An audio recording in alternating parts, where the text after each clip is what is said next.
Hey guys, how you? No questions this week, so I'm just going to go over one of the newsletters that I have. So I should be nice and quick on this. I'm not around next Tuesday. I'm going to the European Championships. I said I'd do it this week. I was going to leave it off when no one had a question, but yeah, I like putting these up. So I'm going to go over this just a newsletter. I don't even know if I have these out or who gets these, but sure, it's good. So I like a quote, if you can fill the unforgiving minute with 60 seconds worth of distance run. So that's class, like If poem by Rudyard Kipling. If you haven't read it before, it's unbelievable.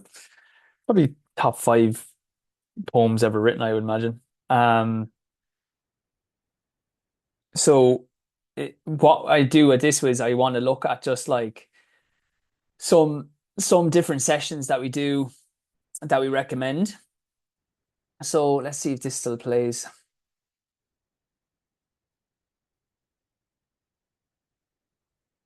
Thinking of some content for Instagram on for the back whereabouts. So if you have any ideas, let me know. Okay, so started with 2 miles at lactic threshold pace, so zone four. Now, um,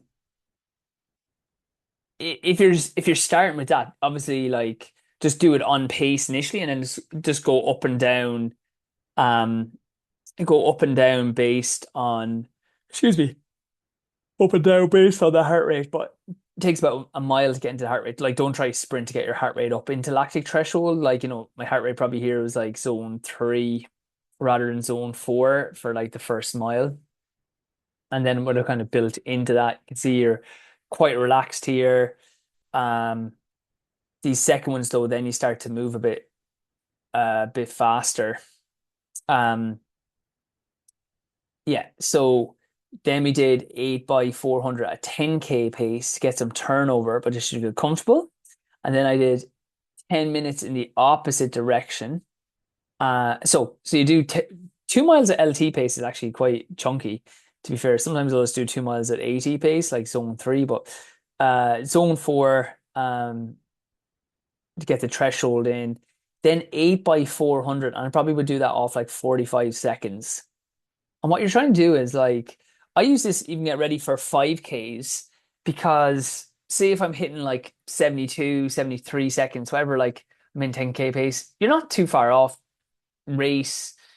You're not too far off the feeling of a race pace 5K. And like Mark English's coach, he's an 800-meter runner.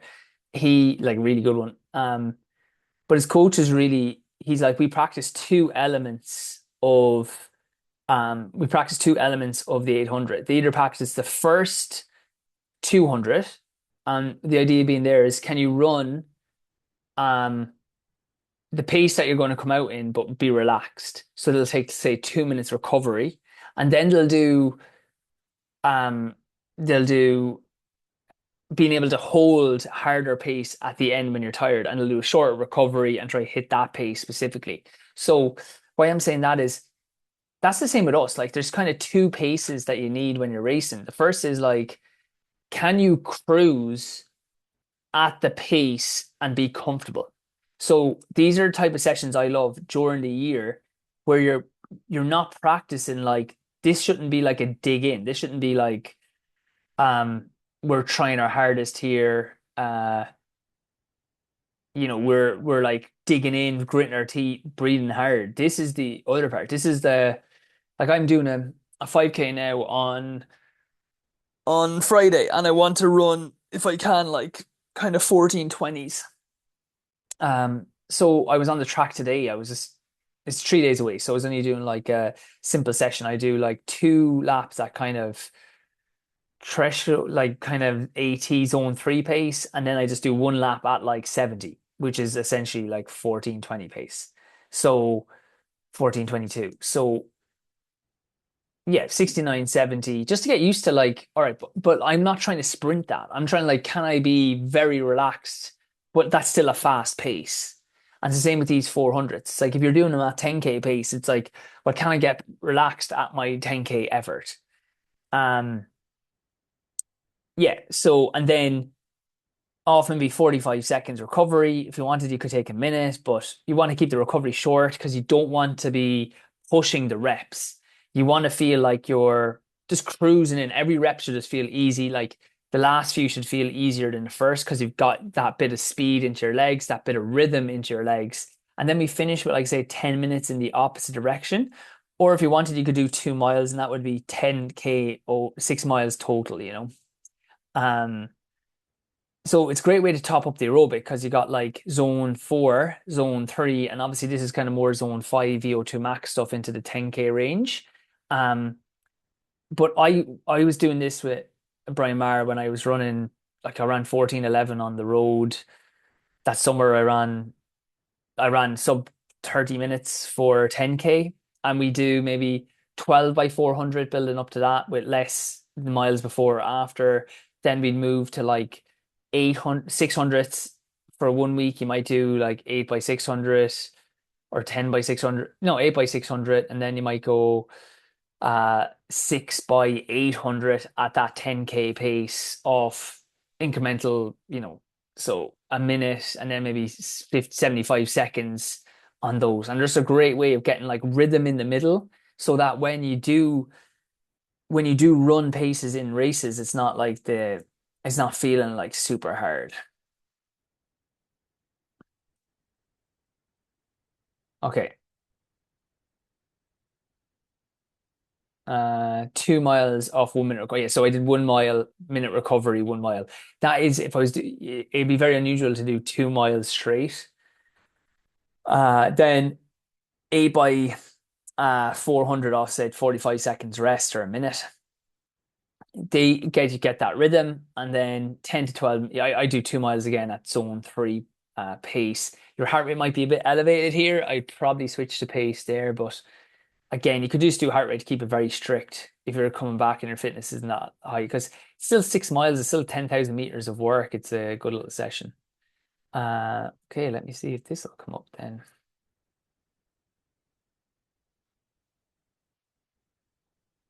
Thing I never go on by. So this is some stuff then that I always feel like was missing in hamstring rehab. Physio exercise is not working, rest or ice, hamstring and curls. I got some AI to help me with this, like writing that. It's just written like a donkey anyway. Uh, Right. So one is ignoring. So if someone has like hamstring issues, ignoring core or anterior pelvic tilt. If you have an anterior pelvic tilt, it's putting extra strain on your hamstring because um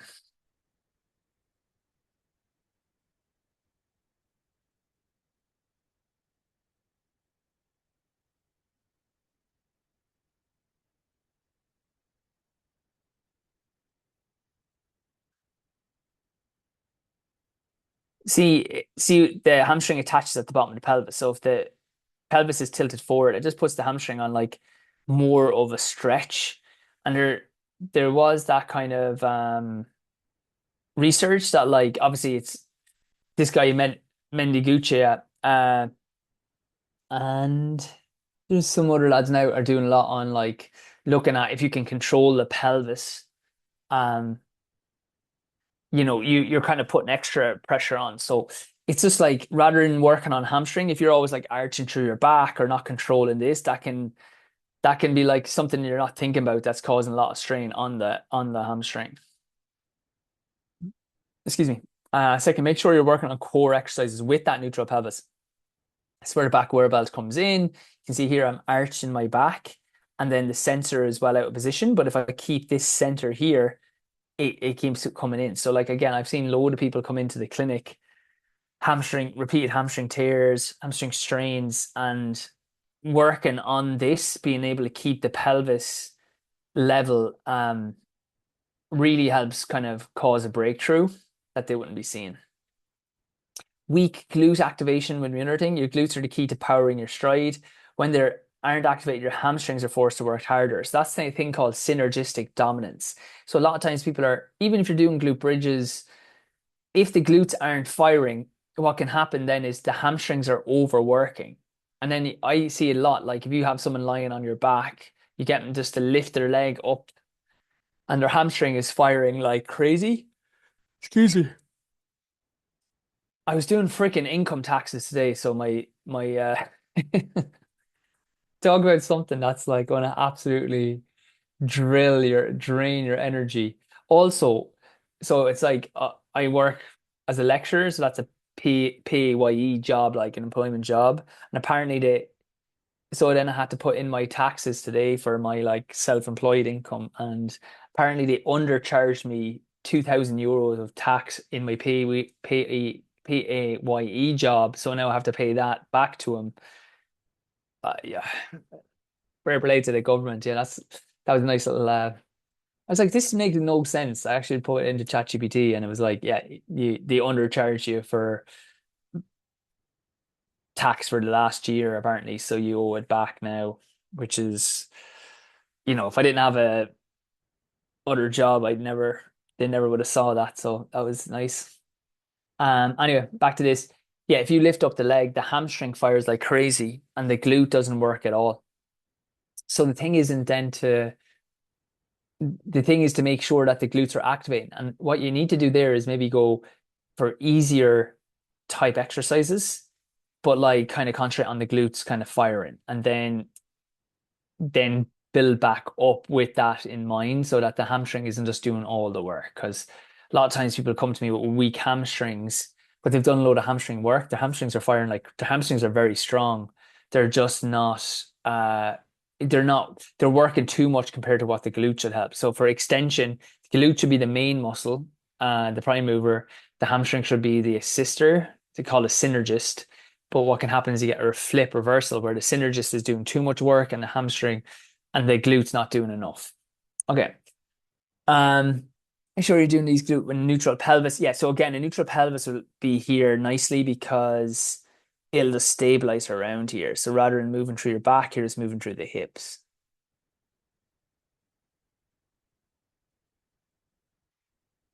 Okay, not challenging the hamstrings then in multiple planes of motion.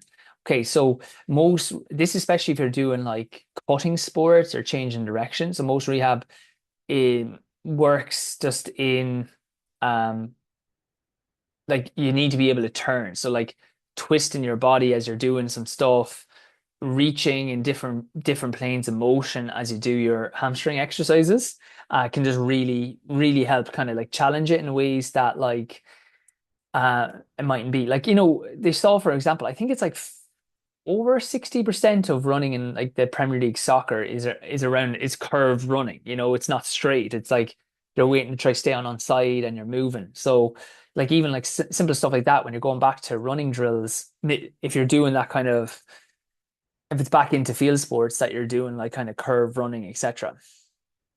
Um, you need to challenge various directions. So lateral lunges, multi-directional leg swings, eccentrics, like Nordic curls are a good option, but like just reach outs on single leg deadlifts, stuff like that.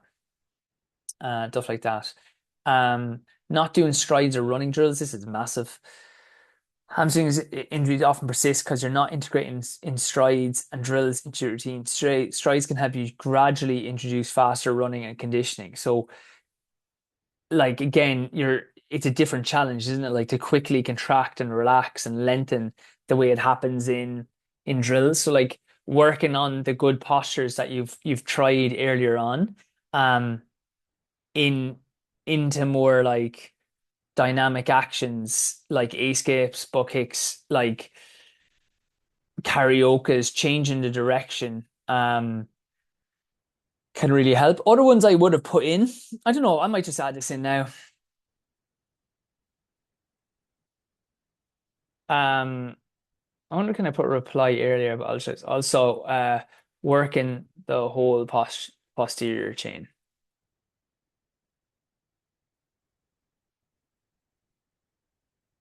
So again, the hamstrings really work with the calves, don't they? And the glutes. Like when you hit the ground, you got to come off the calf. You got to then contract the hamstring with the glute powering. So if you're only doing more isolated hamstring work, you're not.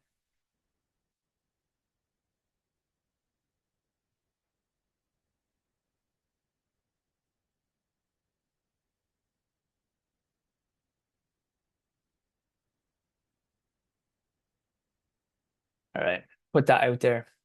29 people saw this. Oh my God. I'm probably like five of them because I just put it in that list. So. Uh, keep on trucking. Managing transition periods for an endurance athlete. So the beneficial effect of maintaining and minimal dose of sprinting. God, this is kind of linked to what we were saying, right? So this is from Almquist et al. 2020. So 16 male cyclists reduced their training load by 60% for 3 weeks from the end of competitive season and performed low intensity training. And then, or they had low intensity training plus like 30-second sprints in one weekly low intensity session. So again, this is if you're running, um, it's like, look, you need a like I'm doing that last race on Friday, and then I'm taking a downtime from running again. Just and I'm delighted because I've had kind of a couple of stress reactions in my foot over the last couple of years that have stopped me running well. I've got through this season again healthy, which is great, and foot is fine. So yeah, looking forward to it. And what I'll do is taking like say I'll take a full week off running, maybe 10 days off running, and then I'll take maybe like 10 days of like day on, day off. But when you're on that day on, day off kind of period, what this is saying is like just adding in um a few strides at the end. Like that doesn't have to be like flat out, say, for runners. That could be 4 by 50 seconds of 15 seconds of strides or 20-second hill sprints, maybe like 4 or 5 20-second hill sprints. And what they found was even say in the 3 weeks, uh the people who only did low intensity, like you're going to get worse, like their sprint speed reduced. Whereas because they just added one, they did 3 ones here, their sprint speed actually improved a bit. Their 20-minute all-out performance basically stayed the same, where it got reduced here. Fractional utilization of VO2 max, so like that went down by 2.5%, where it basically stayed the same here. It actually went up slightly into 1.9%. Power output went down 5% versus 4%. VO2 max is the same aerobic power and burnout score. So it didn't take anything more out of people just to do a few strides in one of the runs. Like we say sometimes with strides, cut out like the cut out the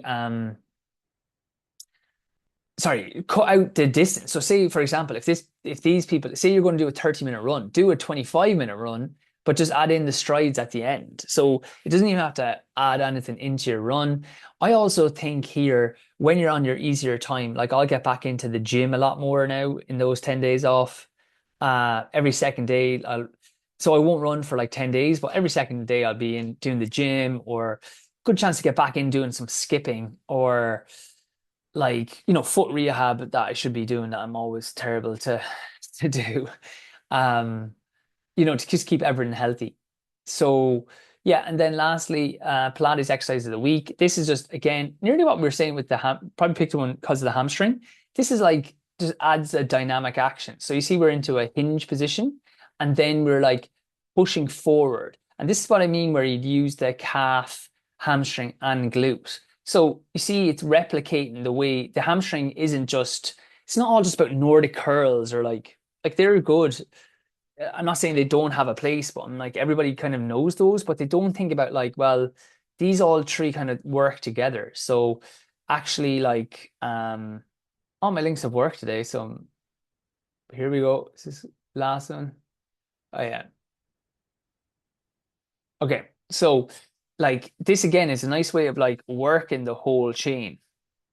This one is about if you have an anterior pelvic tilt, you're better off like moving on to something rather than doing lift straight up because you go through your back.